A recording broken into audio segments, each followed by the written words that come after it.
નમસ્કાર વિદ્યાર્થી મિત્રો, આપ સૌનું હું સ્વાગત કરું છું મારી આ યુટ્યુબ ચેનલમાં. બેઝિકલી મિત્રો, આજકાલ તમને ખબર જ હશે કે ભારત અને પાકિસ્તાનનું યુદ્ધ ચાલી રહ્યું છે અને ગુજરાતના ઘણા એવા સ્થળો છે, જેવું કે મેઇન અગર આપણે સિટીની વાત કરીએ તો એ છે કચ્છ અને ભુજ. તો એ બાજુ થોડું વધારે રેડ એલર્ટ બાજુ કરી દેવામાં આવેલું છે, રાઈટ. અગર રાત્રે પણ અગર વાત કરીએ તો બ્લેકઆઉટ કરી દેવામાં આવ્યું છે. તો એ વાત ઉપરથી અગર આપણે ફોકસ કરીએ તો એક સ્ટુડન્ટ છે એને જસ્ટ મને કોમેન્ટ કરી છે કે જુઓ તમે આ કોમેન્ટ હું તમને વાંચીને બતાવું છું. કે લખ્યું છે કે સર, હું તમારાથી વિનંતી કરું છું કે પ્લીઝ સ્ટુડન્ટ્સ માટે હેલ્પ કરો, કેમ કે જીટીયુની એક્ઝામ જે ઓનગોઈંગ છે અને જે અપકમિંગ છે એને પોસ્ટપોન કે પછી કેન્સલ થાય. કેમ કે સર, સ્ટુડન્ટ્સ જે બોર્ડર સાઈડ રહે છે, જેમ કે કચ્છ, ભુજ, રાજકોટ, બનાસકાંઠા, દ્વારકા, આ બધી જગ્યાએ હાઈ એલર્ટ છે. આ વસ્તુ હું પણ માનું છું, કેમ કે ક્યાંક ને ક્યાંક સોમનાથ મંદિર છે, આપણું દ્વારિકામાં દ્વારિકાધીશ ટેમ્પલ છે, રાઈટ. તો એને પણ ક્યાંક ને ક્યાંક એની સિક્યુરિટી જે છે ટાઈટ કરી દેવામાં આવી છે, ઠીક છે. તો આગળ લખે છે કે સર્વાઈવલ ઇમ્પોર્ટન્ટ છે અને મેન્ટલ સ્ટેટ પણ આવું નથી રહેતું સર, બરાબર. કેમ કે ખબર જ છે મિત્રો કે ત્યાં આગળ ડ્રોન્સ, હું તમને આગળ એક્ઝામ્પલ બતાવીશ કે પાકિસ્તાન દ્વારા જે છે ડ્રોન પણ ફેંકવામાં આવે છે. બટ આપણી ઇન્ડિયાની જે રડાર સિસ્ટમ છે એટલી પાવરફુલ છે કે એને ધ્વસ્ત કરી દે છે હવામાં જ. પણ ક્યાંક ને ક્યાંક જે છે આ મેન્ટલી જે પ્રેશર છે સ્ટુડન્ટ ઉપર પણ ક્રિએટ કરે છે, સાથે સાથે સ્ટુડન્ટના પેરેન્ટ્સ ઉપર પણ ક્રિએટ કરે છે. સાથે સાથે એક મિનિસ્ટ્રીની એક રિપોર્ટ પણ છે કે જેમાં રિપોર્ટમાં મેન્શન જ કર્યું છે કે ભાઈ જો તમારું કંઈ કારણ ના હોય તો તમે ઘરની અંદર જ રહો, ઠીક છે. તો આ બધું પણ ચાલે છે અને સાઈડમાં જીટીયુ જે છે આપણી ગુજરાત ટેકનોલોજીકલ યુનિવર્સિટી એ એક્ઝામ પણ લે છે. તો એના રિગાર્ડિંગ આ વિડીયો હું બનાવું છું. જોઈએ આગળ શું થશે મિત્રો. પણ અત્યારે આપણે આ સ્ટુડન્ટ્સની કોમેન્ટ આગળ વાંચીએ તો સર્વાઈવલ ઇમ્પોર્ટન્ટ છે અને મેન્ટલ સ્ટેટ પણ આવું નથી રહેતું સર, કે ભણાવવામાં મન થાય આખા ટાઈમ જે છે બીક લાગે છે. ક્યારેક ક્યાંક મિત્રો મને પણ એવું લાગે છે કે પેરેન્ટ્સને પણ થોડું અંદરને અંદર ડર લાગતો હશે કે મારો છોકરો છે આજે આ એક્ઝામ દેવા જાય છે, આમ તેમ, બરાબર.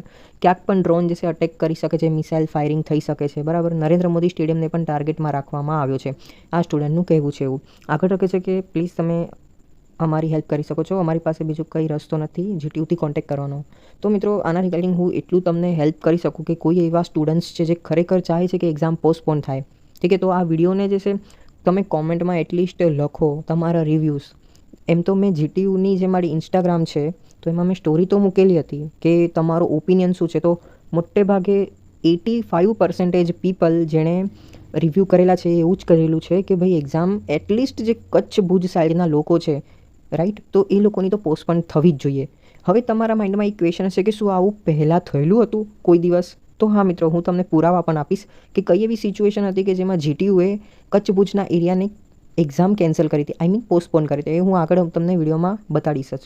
આગળ આ સ્ટુડન્ટ એવું લખે છે કે please sir raise the voice of students, at least please make a video on this matter. If they will take our exam, who will responsible if any mishappen occurs to students and who will provide security to us. આ જે છે મિત્રો exactly correct જે thoughts છે સ્ટુડન્ટના એ હું પણ માન્ય ધરાવું છું કે અગર આગળ જઈને કોઈ સ્ટુડન્ટ અગર કોલેજમાં એક્ઝામ આપવા જાય છે પરંતુ એને કંઈ થયું તો આનું રિસ્પોન્સિબલ કોણ હશે, ઠીક છે. તો ઓબ્વિયસલી જીટીયુ તો કંઈ નહીં કરી શકે, પણ એ છોકરાના જે પેરેન્ટ્સ હશે, બરાબર, તે તમે સમજી શકો છો, મારે આગળ કંઈ નહીં કહેવું. સો આ વસ્તુને મેં ખરેખર અત્યારે ઓબ્ઝર્વ કરી મિત્રો. જનરલી મેં જેમ ઇન્સ્ટામાં સ્ટોરી મૂકી તો ઘણા બધાનો ઓપિનિયન જે છે પોઝિટિવ વેમાં જ આવ્યો છે. સેકન્ડ થિંગ કે જો આ એક મેં આર્ટિકલ લીધેલો છે, બરાબર, તેમાં અહીંયા તમે જોઈ શકો છો કે ભાઈ કચ્છના સ્પેશિયલ રિજિયનમાં કંઈક ન્યૂઝ આ પ્રકારે છે કે જમ્મુ કાશ્મીરના પહલગામમાં આતંકવાદી હુમલા બાદ ભારતે નિર્દોષના મોતનો બદલો લેવા માટે ઓપરેશન સિંદૂર હેઠળ સ્ટ્રાઇક કરી પાકિસ્તાનમાં પીઓકેના 9 આતંકી ઠેકાણાઓને ધ્વસ્ત કરી દીધા હતા. ત્યારબાદ પાકિસ્તાનની સેના તરફથી સતત ભારતીય સરહદી વિસ્તારો પર હુમલો કરવામાં આવ્યો છે. ત્યાં ગુજરાત સહિત દેશભરના સરહદી વિસ્તારો એલર્ટ પર છે. પાકિસ્તાન સાથે તંગદિલ વચ્ચે કચ્છ જિલ્લાના કલેક્ટર દ્વારા એલર્ટ જાહેર કરી લોકોને ઘરની બહાર ન નીકળવા માટે અપીલ કરવામાં આવી છે. તો હું જીટીયુને રિક્વેસ્ટ કરીશ કે આ વસ્તુ અગર કચ્છના કલેક્ટર દ્વારા કહેવામાં આવી છે તો તમે એટલીસ્ટ આમાં તમે તમારું મંતવ્ય તો જણાવો જ, ઠીક છે. કેમ કે ઘરમાંથી બહાર ન નીકળવાની પરવાનગી ખુદ જિલ્લાના કલેક્ટરે આપેલી છે, તો તમે જીટીયુ ચલાવો છો, ઠીક છે. અને આગળ પણ અગર જોવા જઈએ તો લખ્યું છે કે ભારત પાકિસ્તાન તણાવ વચ્ચે જિલ્લા વહીવટી તંત્ર દ્વારા એલર્ટ જાહેર કરવામાં આવ્યું છે. ત્યારે જિલ્લા કલેક્ટર દ્વારા વિડીયો જાહેર કરીને નાગરિકોને ઘરમાં જ સુરક્ષિત રહેવા જણાવવામાં આવ્યું છે. તેમજ નાગરિકોને બિનજરૂરી બહાર ન નીકળવા અને રાત્રિ દરમિયાન પણ સ્વયંભૂ બ્લેકઆઉટનું સંપૂર્ણપણે પાલન કરવા જણાવ્યું છે. જ્યારે તણાવની સ્થિતિમાં નાગરિકોને ગભરાયા વગર સતર્ક રહેવા વહીવટી તંત્ર દ્વારા જણાવવામાં આવ્યું છે. સો અનધર ઇમેજ ઇઝ ધેટ કે ગુજરાતના કચ્છ ભુજમાં બ્લેકઆઉટ, રાઈટ. સેકન્ડ થિંગ એ જેમ મેં તમને કીધું કે ડ્રોન જે છે એ ગુજરાતના કચ્છમાં પણ ફેંકવામાં આવ્યું હતું પાકિસ્તાન દ્વારા, તો એની કોઈ ઇમેજ તમે તમારી સ્ક્રીન ઉપર અહીં જોઈ શકો છો. ઠીક છે, આ બીજું એક ઇમેજ છે. અગેન આ જુઓ, તમે જોઈ શકો છો કે Pakistan targeted India military sites in Jammu Kashmir, Punjab and Gujarat. Suspected PAK drone explore in Gujarat in specially Kutch region. Even મિત્રો અગર હું વાત કરું તો આ જો અમદાવાદ મીડિયામાં જ આ વસ્તુ પણ શેર કરવામાં આવી છે કે પાકિસ્તાને ફરી 9 થી 10ની રાત્રિએ પોતાની નાપાક હરકતો ચાલુ રાખી. હવે આ જે છે લેટેસ્ટ રિપોર્ટ છે, બરાબર. કાશ્મીર બારામુલ્લાથી લઈને કચ્છ સુધીના વિસ્તારમાં ફરી 25 વિસ્તારમાં ડ્રોન દેખાયા. વહેલી સવારે કચ્છ વિસ્તારમાં ઉડતું ડ્રોન ભારતીય હવાઈ સંરક્ષણ સિસ્ટમે તોડી પાડ્યું. જેમ મેં તમને સ્ટાર્ટિંગમાં જ કીધું કે આપણી રડાર સિસ્ટમ જે છે એ ખૂબ પાવરફુલ છે કે જેને તોડી નાખ્યું. ત્યાર પછી મિત્રો આ બીજું તમે જોઈ શકો છો કે કચ્છ વિસ્તારમાં વહેલી સવારે 6 ડ્રોન તોડી પડ્યા. લોકોએ સુરક્ષિત રીતે ઘરમાં રહેવા જણાવ્યું છે. જેમ મેં તમને હમણાં જ કીધું કે કચ્છના જે કલેક્ટર છે એમણે ખુદે ચેતવણી આપી છે કચ્છના જે રિજિયનમાં રહે છે ગામડાઓમાં, ઠીક છે, તો એ પબ્લિકને નોટિસ જ કરી દેવામાં આવી છે. ઇવન ગુજરાત ગવર્મેન્ટે પણ અહીં તમે જોઈ શકો છો મેન્શન જ કર્યું છે કે all the citizens of Kutch district are requested to stay safe at home through the day.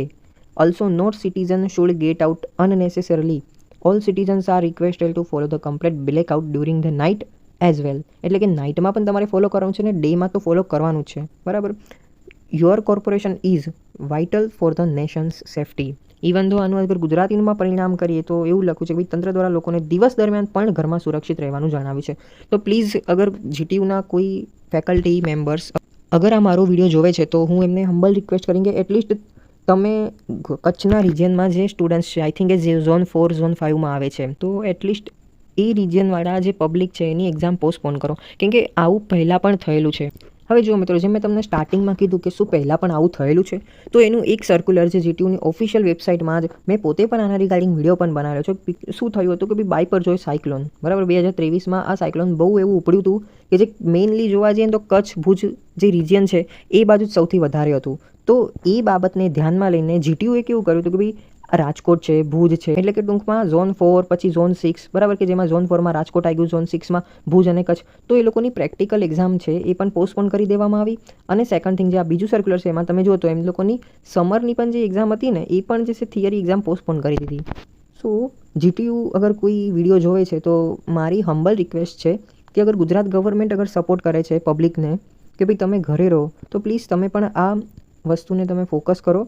અને કોઈ એવા સ્ટુડન્ટ્સ છે કે જે ખરેખર સપોર્ટ કરે છે, ઠીક છે, તો કોમેન્ટમાં તમે તમારા રિવ્યૂ જણાવજો, ઓકે. અને સાથે સાથે અગર GTUના તરફથી કંઈ રિપ્લાય નથી આવતો તો મિત્રો તમે તમારું સ્ટડી પણ જે છે ચાલુ રાખજો, કેમ કે પ્રોબેબિલિટી જે બીજા બધા પ્રોફેસર છે એ લોકોની પણ મેં સ્ટોરી જોઈ આજે હમણાં, તો એ લોકોનું તો કહેવું એવું જ છે કે ભાઈ એક્ઝામ જે છે પોસ્ટપોન તો નહીં જ થાય કે પછી કેન્સલ પણ નહીં થાય, બટ અગર તમારો સપોર્ટ મળ્યો તો હજી આપણે આગળ થોડું કરીએ.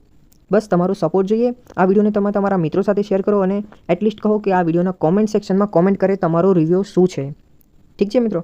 આના રિગાર્ડિંગ હું અપડેટ વાપસ હું ડેફિનેટલી લાવીશ.